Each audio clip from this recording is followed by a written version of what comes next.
今天我们来做艾粑粑。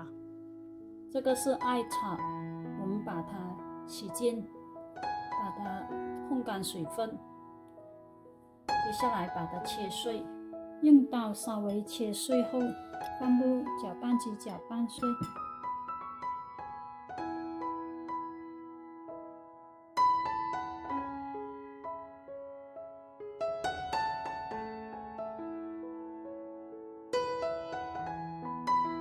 打碎出来了，就一点倒进糯米粉、糖热水，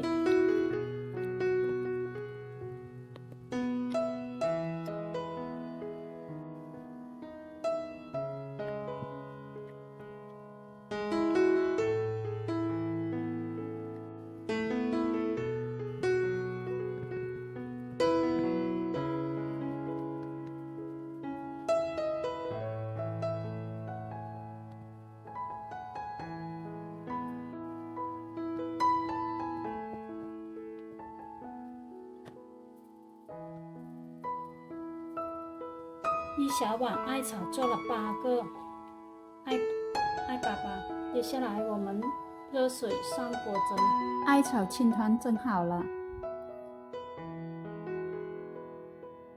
香，艾草的味道很浓郁，软糯香甜。